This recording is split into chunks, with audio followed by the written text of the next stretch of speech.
morning. You should sit down. You haven't heard what I have to say yet. But thank you very much for that warm welcome, Preston. Thanks for the introduction. And Mr. Stroll, and to the board and to the Manning Center, thanks for this conference. Thank you for the chance to participate with you here today. Preston touched on some of the things that have been happening in Saskatchewan. We always make sure that people understand that the government is not taking credit for some of the good news that's occurring in the province in terms of the lowest unemployment rate and some record investment that's happened and some of the good economic numbers. I think yesterday the weekly earning numbers were out again, and I think we were third in the country in terms of an increase, and we're usually in that range. Credit for all of those things goes to the people of the province of Saskatchewan, goes to our SMEs, our small businesses, the large corporations, world-class champions that we have in Saskatchewan. We also need to recognize good fortune and providential blessings. We have a lot of things going for us, and we try to do that. But we are, as a government, trying to stay out of the way of people that can create economic advantage. We're also trying to set the right tone, the right business climate, the right investment environment in Saskatchewan, and that does include some of the measures around fiscal probity that Preston mentioned. We will, in a couple of weeks, table in the Saskatchewan legislature the 7th consecutive balanced budget, and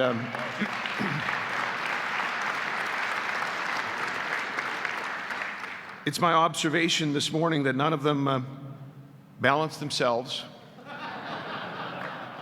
They all took some decisions, and some of them are challenging, especially this year with revenue flat, but we know the importance of fiscal responsibility as a cornerstone of our growth agenda. Speaking about Saskatchewan outside the province is one of the best parts of my job. That's why I often say I think I have the best job in Canada.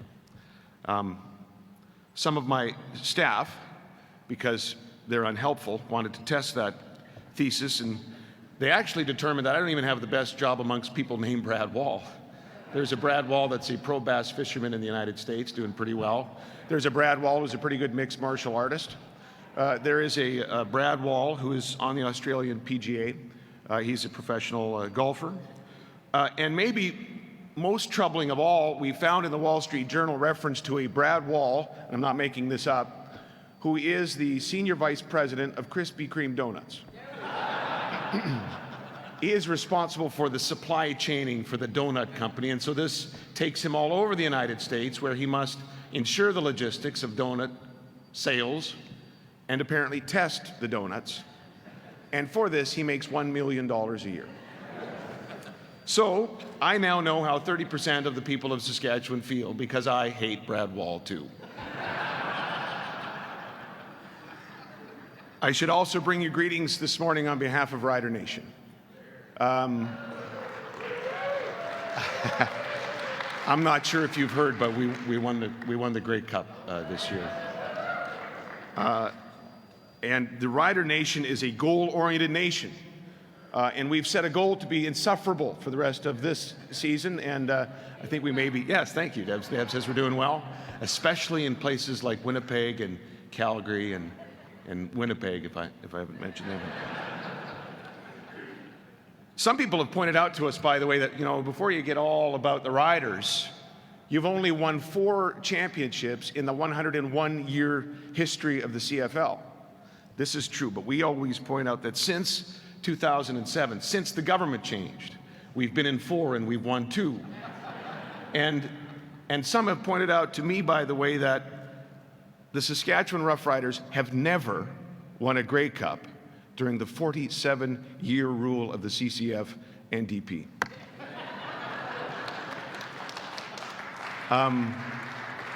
Some have asked me if I'm going to use that in the next election campaign. Yes, actually, we are going to use it.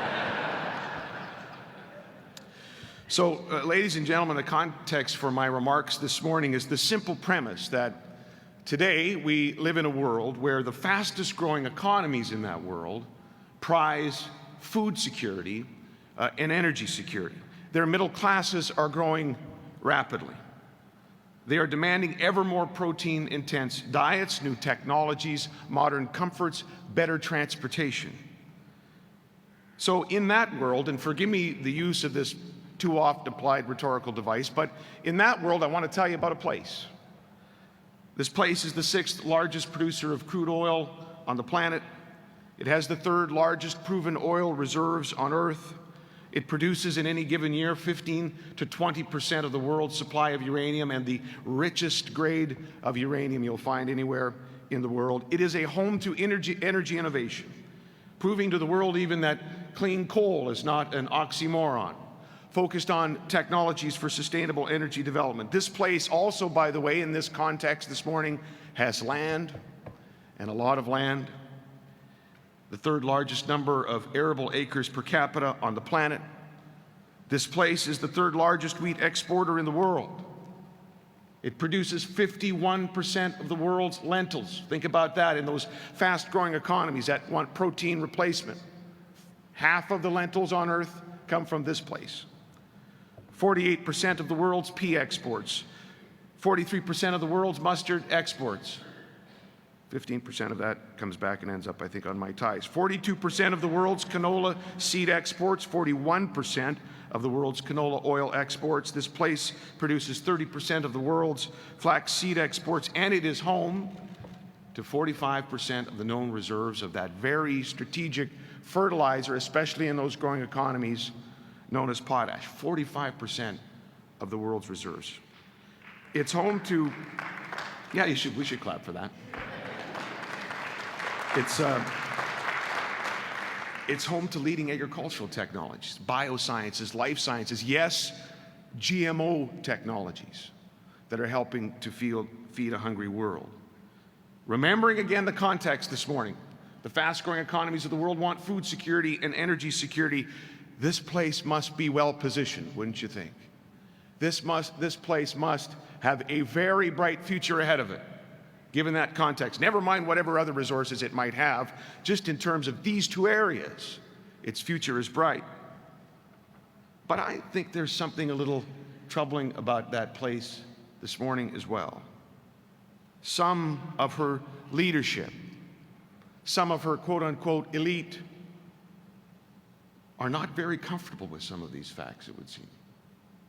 Maybe unaware, but I think mostly uncomfortable, some even ashamed of some of those things this place has to offer. Of course, I'm talking about the country that you love, the country that I love, that beautiful and bountiful, expansive, odds-defying, promise-filled Dominion of Canada. And Canada is at a most propitious point in its history because we are an energy power with opportunity to increase that standing, and we are a food power with opportunity to increase that standing into superpower status. And ladies and gentlemen, this is a good thing for our country, for yours. We ought to be proud of it. We ought to never be ashamed that we have these things that the world wants. And by the way, if one region of the country might have the elements of this truth, whatever those were, in some greater proportion than other regions of the country, let us all rally around them and help them develop those, help them explore new markets, ensure that we have opportunity for today and legacy for tomorrow, because what is good for one region of this country is good for all of Canada.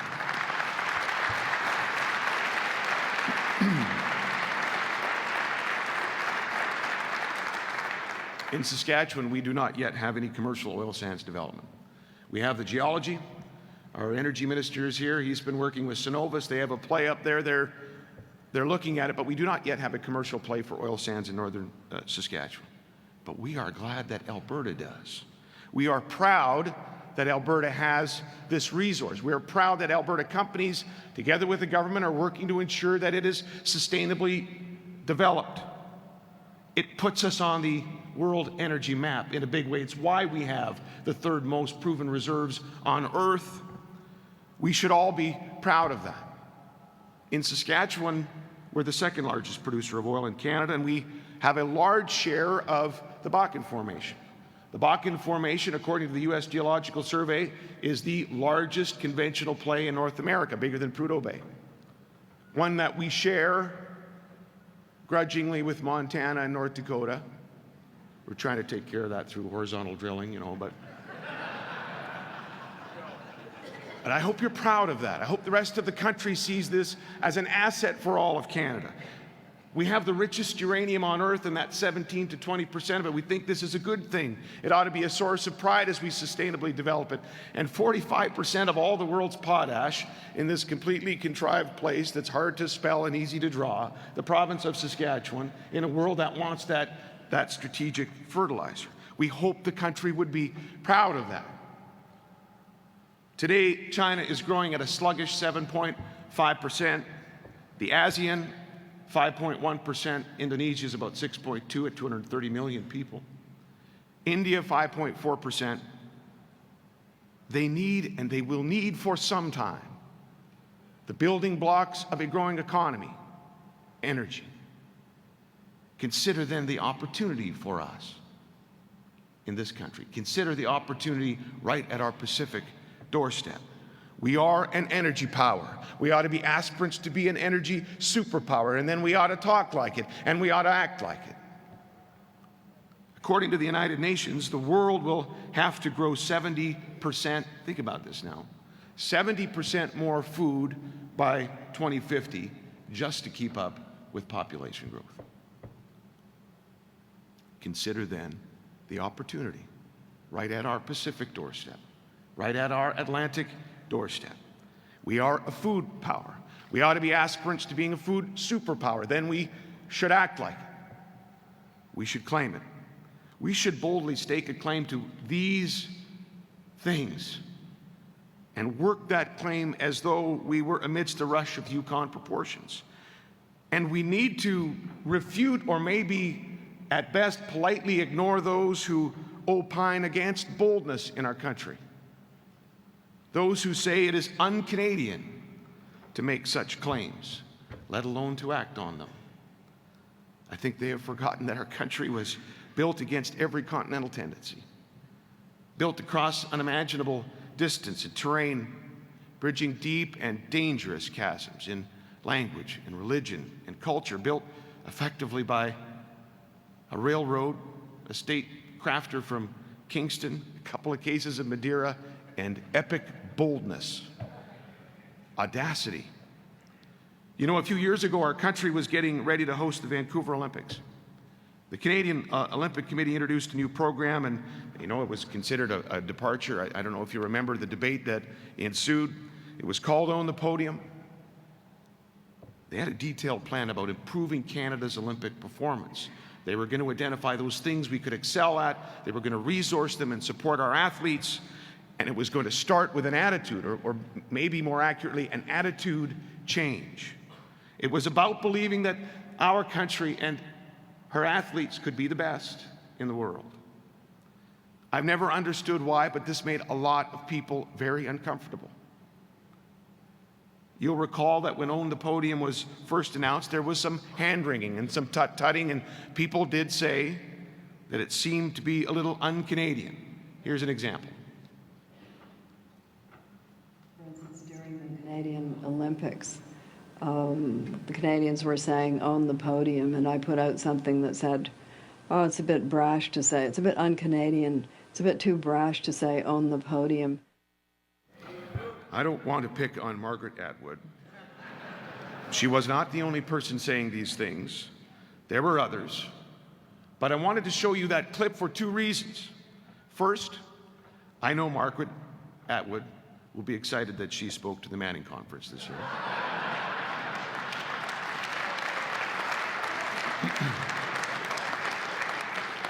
But second, maybe we should consider that what she had to say, maybe she's right.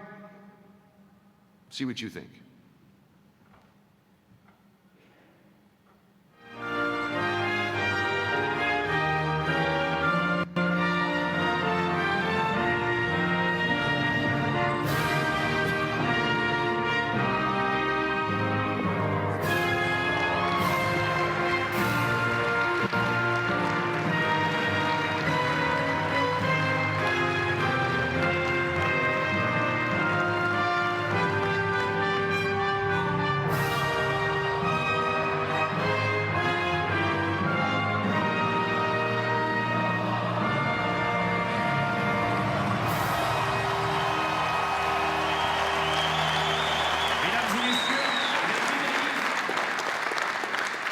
Looks pretty Canadian to me. In our province, we had to overcome some attitudinal challenges not very long ago. When we were in opposition, our then leader, Elwyn Hermanson, put forward an economic plan for the province informed by a population goal, actually. We thought that would be a good measure. As a province that too often bought luggage for students when they graduate because they were going somewhere else, population was an important metric for our economic progress. And so we set this objective of the province growing by 100,000 people in 10 years. And at the time, many in academia weighed in and said unequivocally that this was not achievable, that the government ought never to base its policies of the day on growth because it wasn't possible. Remember the resources that we're talking about, the people that we're talking about. And government of the day was listening to those who said those things, because I was in the legislature when a finance minister for the NDP government, who I'm not going to name him, but his initials are Harry Van Mulligan, said that this was farcical. Actually, that was a quote. That it was completely unrealistic for the province to grow in this way. Think about this. We were advocating that the province's population grow by the national average. 1% a year. We weren't talking about finding Bigfoot. And the view was that this was not achievable. Well, those people were right. The province didn't grow by 100,000 people in 10 years. It did it in 6. Yeah. The point is that attitudinal shifts are important. The point I'm trying to make this morning, Own the Podium is working. It doesn't guarantee victory. It doesn't guarantee success, but it gives us the best chance at success. And that does sound pretty Canadian to me. Canada can own the podium in Olympic sports. We can do it economically. We can identify our strengths. We can focus on them. We can stop being afraid of talking about what those strengths might be and defending our economic interests. We can own the energy podium and the food podium, but it's not just enough to say it. We're going to need a plan. And some of the things that our current federal government has done, a lot of the things are taking us down the road to that plan already. First and foremost, we need to maintain the fundamentals in this country, fiscal responsibility. We need to make sure our taxes are competitive. If we're going to own those podiums, we need to make sure our regulatory environment is competitive if we're going to own those podiums, and we need to make sure we are balancing the budget. Thomas Jefferson said we must make our election between economy and liberty or profusion and servitude. Got to lay the case out pretty good. We ought to choose economy and liberty. The point is, without fiscal discipline and a sensible competitive tax system, we will not make progress. It'll be difficult to own those podiums. Second, we need to invest in innovation, especially in these areas. There needs to be public investment where it's not a commercial proposition just yet, and more private investment where it can be. In Saskatchewan, we are showing that clean coal is not an oxymoron. We're going to go live on the world's largest clean coal project in southeast Saskatchewan. We're taking CO2 off of a coal-fired plant. We're selling it to the oil companies who are using it as a solvent and reanimating previously thought to be old well sites, increasing production, and then we're going to store it as we have been storing it in Saskatchewan for about 20 years. We'll store it geologically. We're investing in the private sector significantly in agriculture and bioscience, in nuclear science in our province. As a country, we need to focus on where we can win in food and energy and also invest in innovation. Third, and this is important, I'm going to spend just a bit of time on this if you'll permit me, we need to make sure we are getting what we have to market. If the world wants what we have, it's got to get to those places. And what's happening today in the world and in our country should alarm us all. There are 50 ships today waiting off the port of Vancouver and at Prince Rupert, empty and waiting for Saskatchewan and Canadian grain. Our logistics system simply can't get it to them right now. Japan has switched their wheat buying from our country to the United States. We haven't made any sales to Algeria yet. That's a solid customer, not because we don't have the wheat, but we can't get it there. So the grain handlers, the marketers aren't making those calls because they know they can't deliver. If we're going to be a food power, if we're going to be an energy power, an export power, we've got to make sure that we have the logistics in this country. And we need to support the federal government and Minister Ritz has been doing a good job on this file. We need to support them to take whatever steps they need to take to ensure that this issue is dealt with today and for the long term. And for those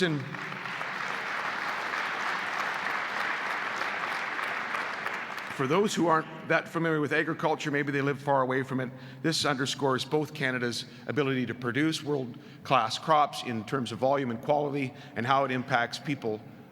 The officials tell us that we're 15 to 20 days away of General Mills running out of oats for Cheerios.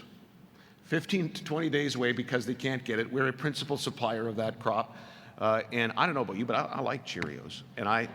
And all the other things that come from that particular crop. But it underscores how important your country is, doesn't it, in that value chain, if that's what those U.S. food processors are saying. 15 days worth of supply, and then it's done. This is an important issue. The fourth element, we think, is international engagement. CETA is a good deal.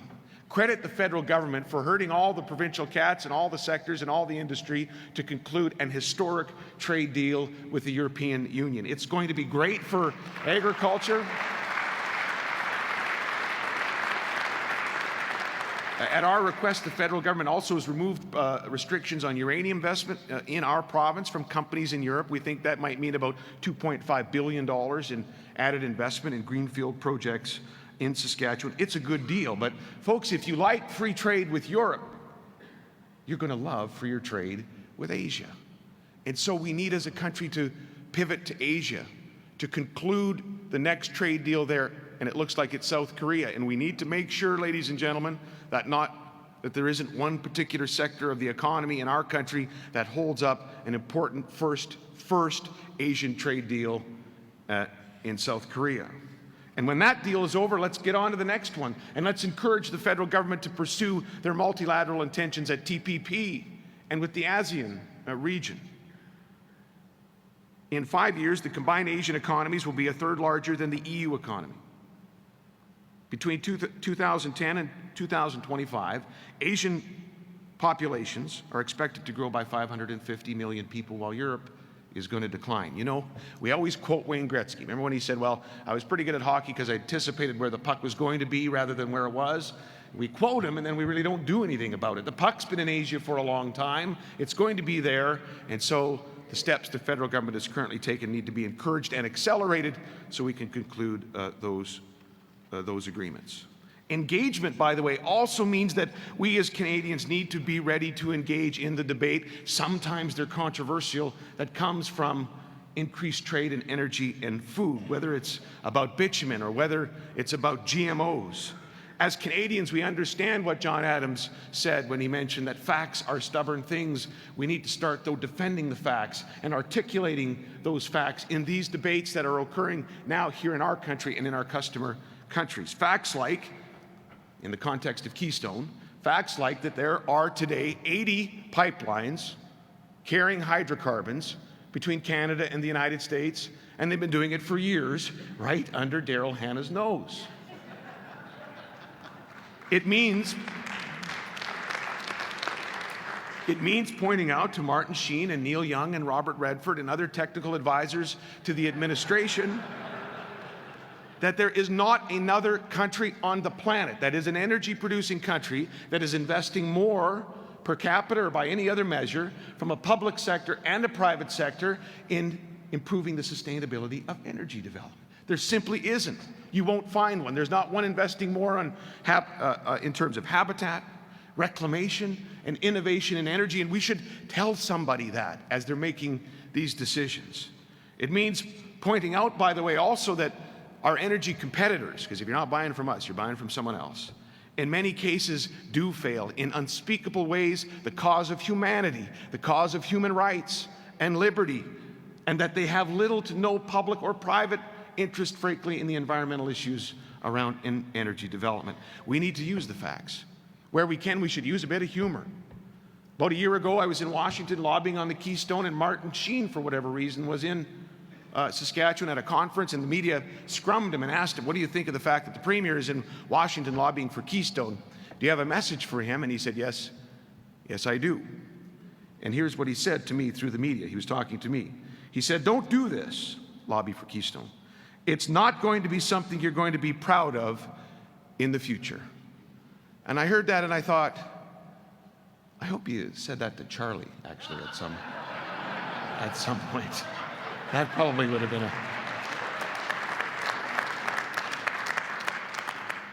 We need to engage. And when we do so, we need to be united. And so it is not helpful. I understand there's going to be a debate around energy in its different forms in our country. It's a free country, it's a democracy. But when we go abroad, whether we're in opposition or whether we're in government, when we go abroad and visit a capital that might be making a decision that would have a huge economic impact on thousands of families that work in the oil sands or the energy sector in our country, maybe we should be a bit circumspect. Maybe we should consider the interests of our country. And when I see opposition politicians going down to Washington to lobby against the interests of the economy of Western Canada, that is hard to understand. And we need to encourage those folks to stop doing that. Have the debate, have the discussion. But let's be united as we engage in, maybe we ought not to call important parts of the economy that are creating wealth for all of Canada a disease, the Dutch disease. Maybe we ought not to do that either. We also need to be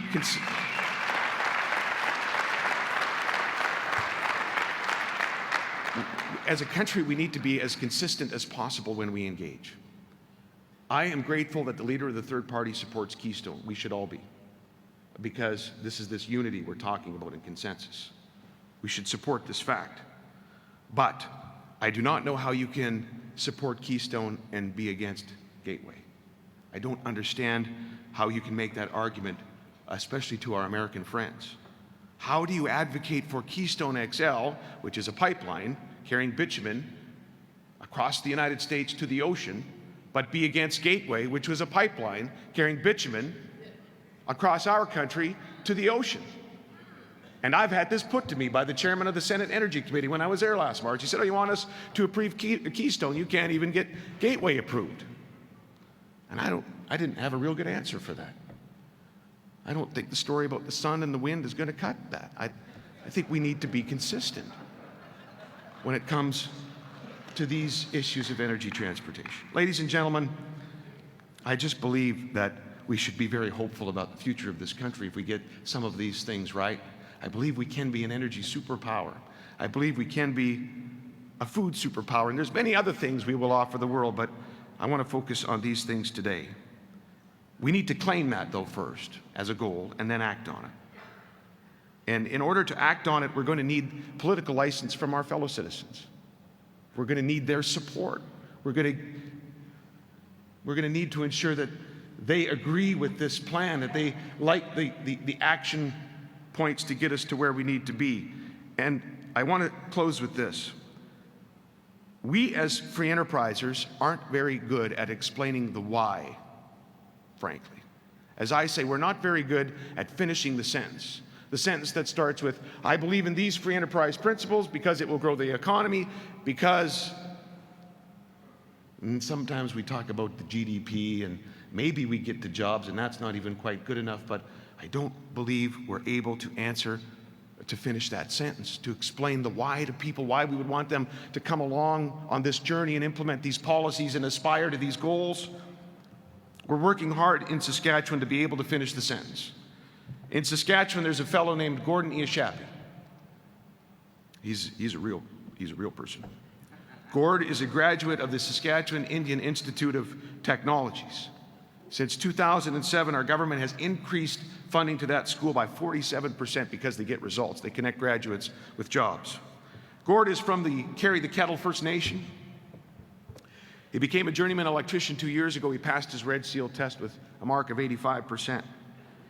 And his motivation is your motivation. He's got dreams for himself and for his family. And he also has another goal. He wants to inspire other young people. He says, and I quote, when I go home back to Carry the Kettle, all the kids run up to me and ask me how I became an electrician. I tell them how and that they can do it too, end quote. We were able to increase funding to SIIT because of a growing economy. Gordon was able to engage in the economy and be an example to those young First Nations kids because of that growing economy. he's the end of the sentence. We need to talk about him. In Saskatoon, there lives a woman by the name of Gail Dixon. Gail lives in a very small house with her guide dog, Daisy. She has some severe and multiple disabilities and simply cannot work, not won't work, cannot work. For years, she's gotten by on social assistance, welfare, and a few years ago, advocates for that group in our province, that wonderful group in our province, came to us and said, we'd like you to just change the name. Don't even put any more funding in, but we'd like it to be income support and not welfare, because this is different for us. And we made that change. We introduced something called Saskatchewan Assured Income for the Disabled. It's known as SED. And then we were able to increase a little bit anyway some of the support here. And the SED program now provides Gail with a couple of $100 extra a month. And she said, quote, I had a big stupid grin on my face when I received that first check. When she was on social assistance, you see, a family member told Gail that she was embarrassed of her for receiving welfare. And Gail said to us, she doesn't feel ashamed anymore. She said, quote, it's like I earned my money now because of my disability. I didn't do anything wrong. I shouldn't feel ashamed. SED gives me respect, and I can take care of myself. The reason we were able to provide those few extra $100 every month to Gail is why? It's because of a growing economy. It's because we are able to successfully export food and energy. And Gail Dixon is the end of the sentence.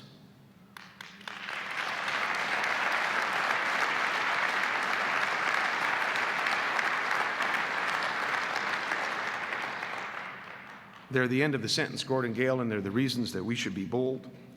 So, in a world where the fastest growing economies prize food security and energy security, given that we have a lot to offer that world, given that we know then what the end of the sentence is it un-Canadian to boldly claim that this country ought to be a food superpower, an energy superpower, and then enact a plan to achieve those things? I think Gord and Gail might say, sounds pretty Canadian to me. May God bless the Dominion of Canada. Thank you very much.